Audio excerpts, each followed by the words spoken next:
Welcome to episode 6 of the Prof C podcast. Today's tip of the week is something I teach, the edit decision list, or EDL. What this is a process of organizing a project's post-production so that your edit is done on paper before an editor or yourself begins to make the first splice. The process of the EDL is simple and follows tried and true editing principles. First, watch all the footage. Mark the footage that you like best and determine how that footage will be put together to tell your story. That's basically it. Pretty simple stuff. Don't let watching all the footage, though, feel so overwhelming. If you want your projects to be great, this is a step you must do. Also, for many of those beginning, your projects aren't a lot of footage, right? So most of you, if you're doing like my 132 class is doing a 1-minute interview project, most likely at max, you're looking at maybe 20 minutes of total footage. To put it in context, a lot of feature films can be 12 to 15 hours of footage, if not more. So believe me, the directors and producers worth a damn look at all the footage all the time. That's why as a director, it can be hard to let certain footage fall, as they say on the cutting room floor, right? As you watch all the footage, you need to make notes of what footage you really like and will really help tell your story.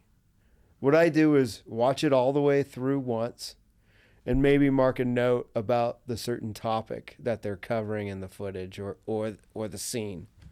Then go through and watch it again and begin to mark my in and out points of the clips. And this is really what the EDL is about. Identifying through all the footage your specific in and out points of a specific clip. Then order those clips or selected footage and put them in order of how you, the director or producer, see the story flowing. You see here a sample EDL. The clip numbers are out of order number-wise, but in order of how I want them edited together. Let's take a look at this form. As you see on the form, you have location of the clip, clip number or video clip name, audio clip number or name, the in and out time of the video, and the in and out time of the audio. And then if you'll see here motion or VFX, if any, and then notes. What is the media location? Well, that's where the footage and audio are stored. That could be a thumb drive, external hard drive, Dropbox. If you're at campus, it could be the production drive that we have, or maybe you just stored stuff in Canvas Studio. Basically, where is the media located? So the editor, who you may not be in the same space with on that first assembly, can find it. The clip number is the specific clip you are pulling your in and out times from. This is what becomes that selected clip. In this video, you see that I'll set an in point at 1 minute and 21 seconds, and then I'll set an out point at 1 minute and 34 seconds. This is what you put on the EDL as you see here. Same with the audio clip. If you use a separate audio source, which in most cases you should, it's like you do with the video. You'll mark an in point and an out point. So in this video here, you see that I mark an in point at 1 minute and 6 seconds, and then I mark an end point at 1 minute and 22 seconds. Then you may note here if there's a visual effect, and lastly, any notes you think will help the editor or yourself as you're putting together that first assembly. Basically, the EDL is an outline of how you want the initial edit to go. It can make getting that first assembly so much easier and make your post go so much smoother. If you have any questions on this, feel free to hit me up anytime. And now on to our 5 quick fire questions with today's special guest, Juan. Hi. How's it going, Juan? It's going great. I'm ecstatic to be here. I'm so nervous to find out what these 5 questions are going to be. They're pretty good questions today. Actually. Joey made them. Shout out to Joey. Joey, our new show producer. He's working really hard. Yeah. All right. You ready, Cooney? Yeah, I'm. These are rapid ecstatic. fire. Rapid fire. I know. I don't know if I can answer them rapid fire, but we'll see. All right. Well, Joey could cut them so they're rapid fire. Yeah. So it'll be all right. All right. So what is the last movie you watched? The last movie I watched is Pull out the letterbox to count. One birder. What the heck? One battle after another was the last thing I saw. Ooh, how was that? Oh, it was wonderful. Yeah, what theater did you watch it at? I couldn't get to the Vista in LA to see it, so I had to see it at the Harkins. But I saw it at the Harkins on the Cine 1. Which, by the way, quick little promo here. For those that see this before the 48 premiere, that'll be in Cine 1 at Harkins. So I at least saw it on a nice giant screen with some great sound. Wonderful film. As always, Paul Thomas Anderson never disappoints me. So highly recommend. Heard a lot about that one. 48, be there, be square. That's right. Yeah. October 22nd, 2025, 6 o'clock. 6 o'clock. Don't be square. Don't be there. Square. Exactly. All right. What inspired you to be a filmmaker? Whether that was like a movie or like an event, what made you want to make? What made you go, I want to make movies? Well, first I didn't know that I had an option to learn how to do it until I moved out here and I saw an ad in the paper for this small film school in LA. Like, I can go to school and do this? Cool. I think ultimately is just I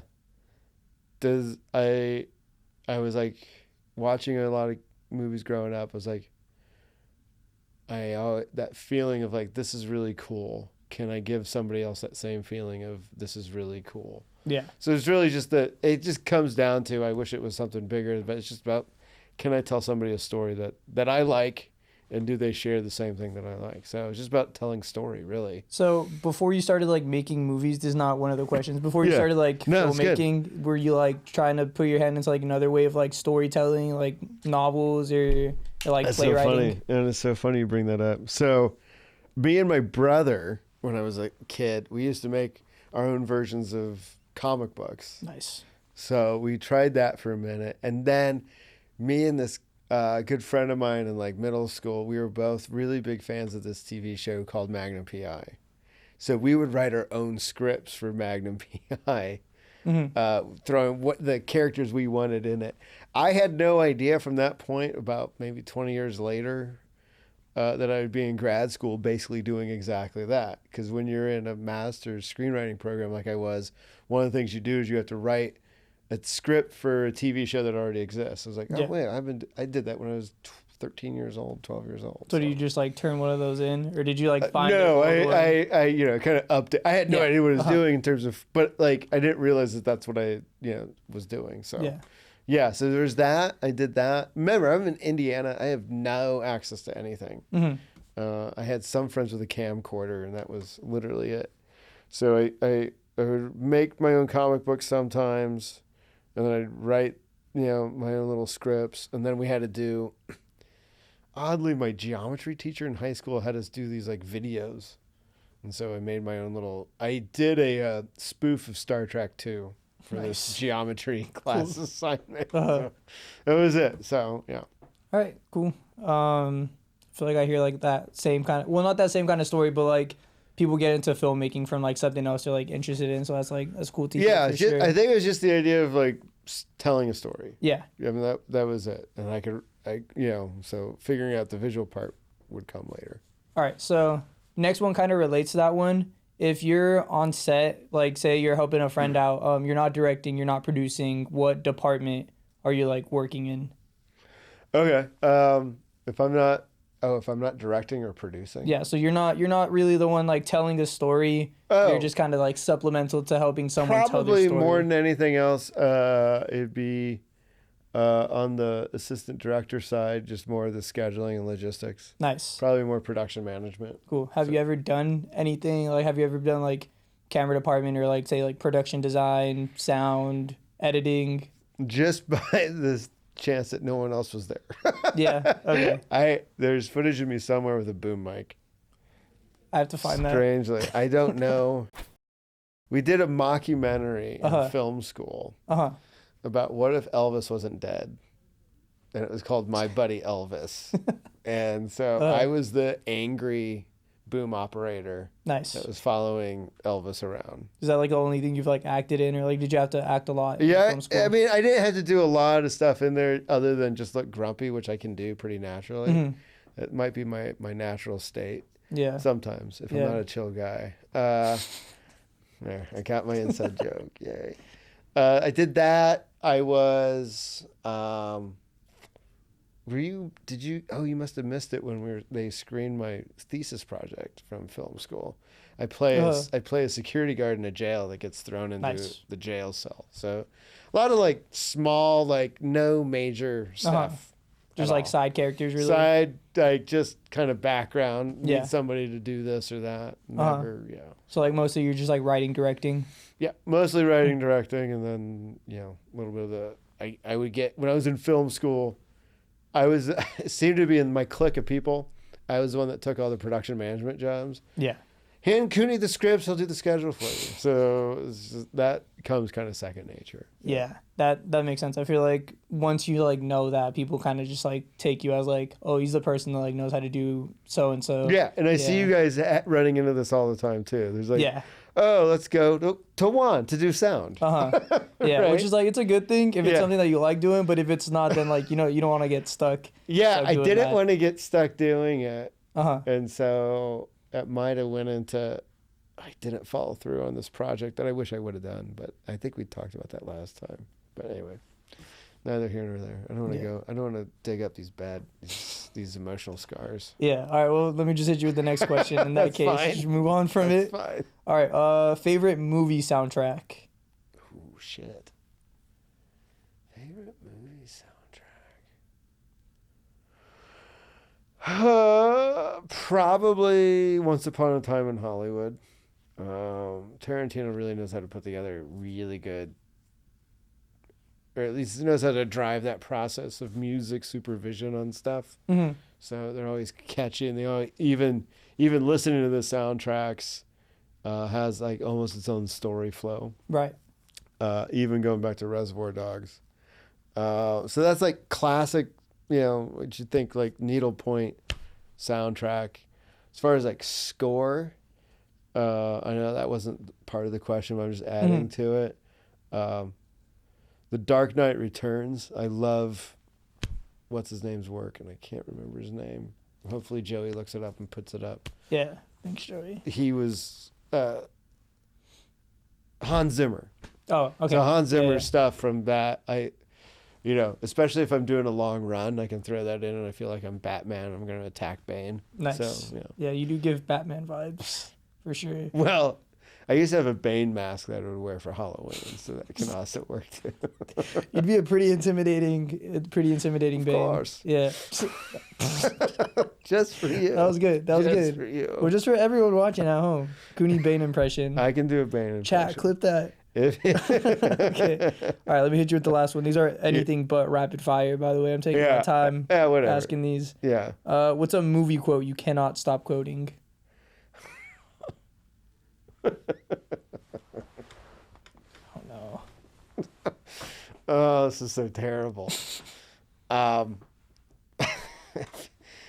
you seen Silence of the Lambs? Oh, I have not. Wrong person asking. You all need to start watching movies first off. You're killing me. I watch them. I just don't watch the ones that you watch. I like watch anything that came out like recently. All right, Silence of the Lambs. It was based on a book by Thomas Harris. There's like a trilogy of them. There was Red Dragon, Silence of the Lambs, and then there's another one. But so Anthony Hopkins was in it, and Jodie Foster was in Silence of the Lambs. But so it's about a serial killer that the FBI is trying to find. Mm-hmm. And the serial killer's name is Buffalo Bill, played by the great Ted Levine. He's a character actor. He was in the TV show Monk. But he's got this very distinct sounding voice. And on top of it, now he's playing this creepy serial killer guy. And the whole premise of the serial killer is like he's killing women because he wants to become one. So he's building a woman's suit out of their actual skin. Uh-huh. So when Clea Starling, played by Jodie Foster, finds him, she's like, "Have you heard of this person?" And he's like, it's like too long. It's 2 words, but if my wife says something, it like triggers it usually, and she gets annoyed at me. Was she a great big fat person? And then it's just that one's just stuck. And I usually have to go through the whole course of dialogue, and then she's like, "Well, yeah, she's kind of a big girl, sir." And he's like, oh. And then anything Buffalo Bill from Silence of the Lambs, I can like that. So there's, was she a great big fat person? And then so he kidnaps these women, puts them in like a dungeon in his basement, and he's like, it's just so creepy. I can't go into it any more than that because people are going to see. But let's just say, wait. Yeah. If somebody says, "Oh, wait," it triggers me to think about that. So that's definitely one. Buffalo Bill, Silence of the Lambs. My friends of mine that I know, actually one of them that used to teach here, Miguel Tarango, we'll just randomly text back and forth clips of that movie. Is that like one of your like top 5, would you say? Movies? Yeah. It's definitely, it's probably within the top 10. Okay. Other than the weirdness of that character. Uh-huh. It's a really good movie, well paced, directed by Jonathan Demme. Yeah, it's really good. But yeah, that character is just it's just this weird funniness that for some reason is that the character does some weird stuff in it. Yeah. Yeah, there's a lot of lines that I don't want to say on here because, PG-13. Admin might be watching this at some point. Let me think of another one. I'm trying to think of another line that I say a lot. All the stuff that I think of is like really kind of touching up against the line. Yeah. Uh-huh. Here's one that I'd like too. It's from the movie Superbad. Okay. And it's random. My stuff, I'm always into like the random moments in movies. Mm-hmm. Or it's kind of subversive and you don't understand why. And so Jonah Hill and Michael Cera, they're in the dining hall, the cafeteria talking, and then out of nowhere Jonah Hill goes, "When am I supposed to eat lunch by myself like I'm Steven Glansberg?" And they randomly cut to this guy's eating lunch by himself. I guess that was Steven Glansberg. So that one will stick in my head. That gives me a nice fun feeling in my head when I think about Steven Glansberg. And it's just this weird shot of he's like all right, well, is that it? Does that wrap us up? I hope you guys enjoyed this weird episode today. We talked about something nerdy like an edit decision list, and then Juan gets me quoting random movies. So thank you, Juan, for coming into the office hour today. Thank you for having me. And I hope to see more of you in my office hour with more rapid fire questions. I'll see you all next week. Toodaloo.